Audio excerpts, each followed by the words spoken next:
Nearly 3 times the length of a football pitch and as wide as a 6-lane motorway, the Derbyshire was one of the biggest ships ever built, and she should have been unsinkable. But in September 1980, suddenly, violently, the Derbyshire vanished without a trace, and with her, all 44 people on board. For years, the cause of the tragedy remained a mystery, until a team of experts, armed with the latest in ocean exploration equipment, set out on a voyage of discovery, determined to find out what had sunk the biggest British merchant ship ever lost at sea.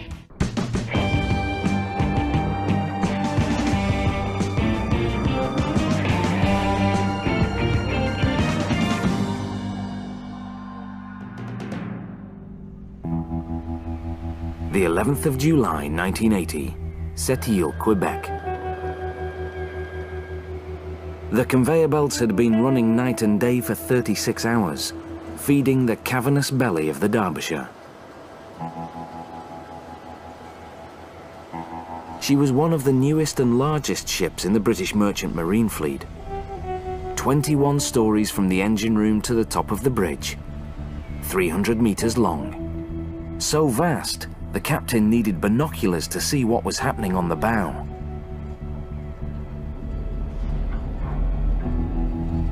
She had 9 cargo hatch covers, each the size of a tennis court and weighing 30 tons. Once loaded, she'd be carrying 157,000 tons of iron ore, this time bound for a steel mill in Japan. The crew prepared the Derbyshire to sail.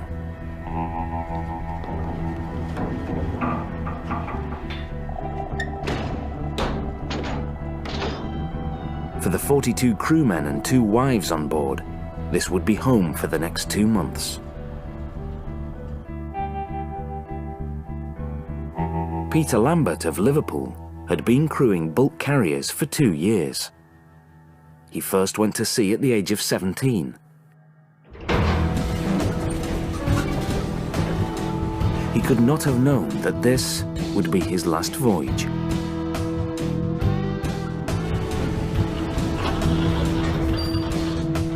Captain Geoffrey Underhill plotted the course. Across the Atlantic Ocean, around the bottom of Africa, over the East China Sea, and finally to the coast of Japan.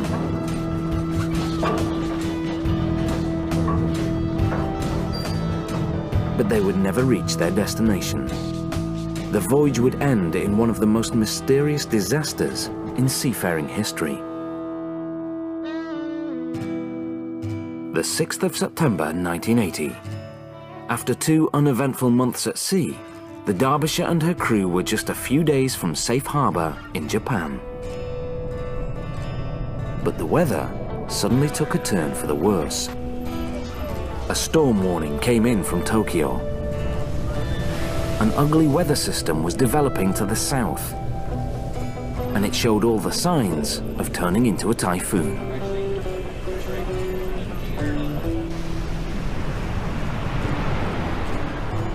This massive thing that is sitting there and is coming towards you.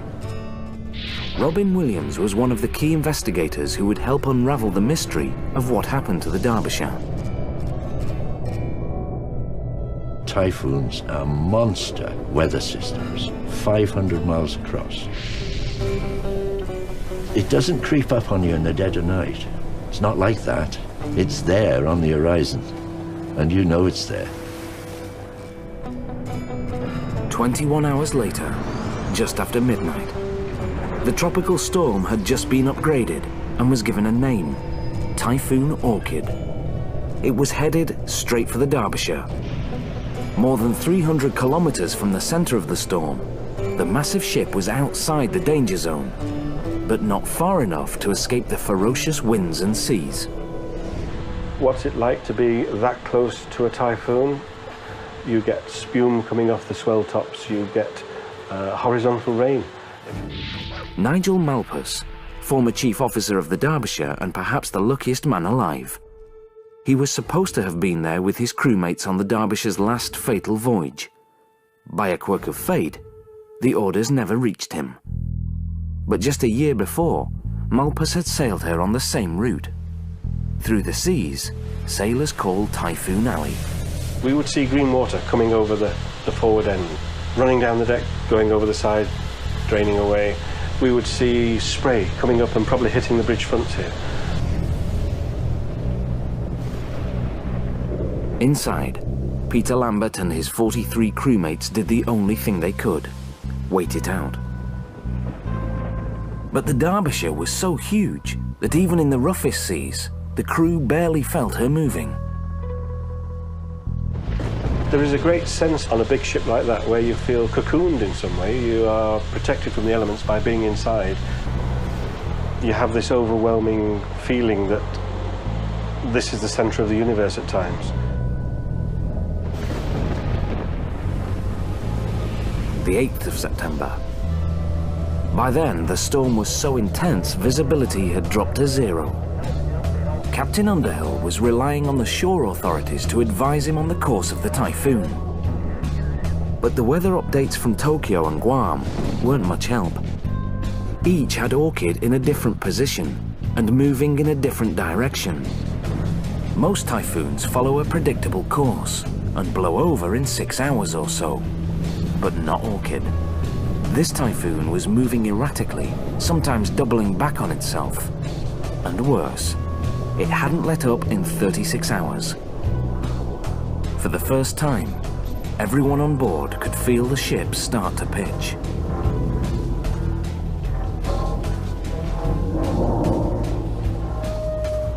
It's not just a vertical lift, it is the seesaw motion at the same time. By that time, the swell will have got considerably steepened, and you wouldn't see the horizon. The amount of spume and spray that was going around, the visibility is greatly restricted. Nightfall on the 9th of September. Captain Underhill had been trying to outrun the storm for 2 days, but Typhoon Orchid finally had the Derbyshire in its teeth. Escape was no longer an option. He radioed shore authorities that they'd hove to in heavy seas. It meant he turned her into the storm to try and ride it out. It was the last anyone would ever hear from the Derbyshire.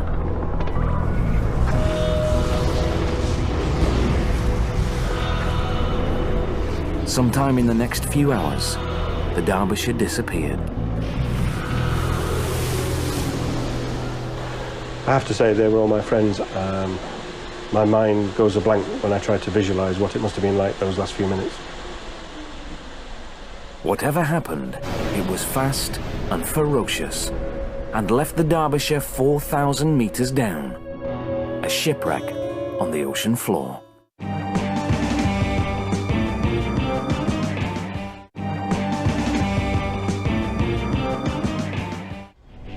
The Derbyshire, a British merchant ship so enormous she had to be built in sections and then pieced together.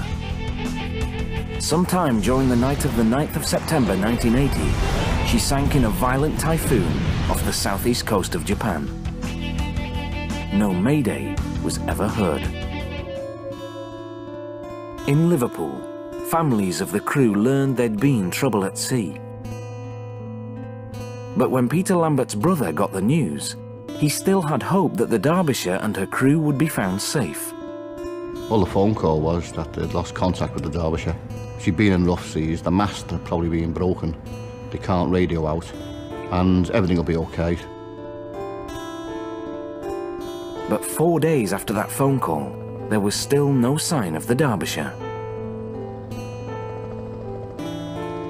Then, in the East China Sea, a search plane spotted an oil slick 65 kilometers from her last known position. It wasn't much to go on, but it was the first piece of evidence that the Derbyshire had sunk. I mean, this was a brand new ship, a massive ship. She was classed on the same lines as the Titanic, unsinkable. 6 weeks later, a passing freighter found an empty lifeboat torn from the deck of the Derbyshire. Then nothing. Without witnesses or much evidence, the British government didn't hold a formal investigation. The loss of the biggest ship in the British merchant fleet and all 44 on board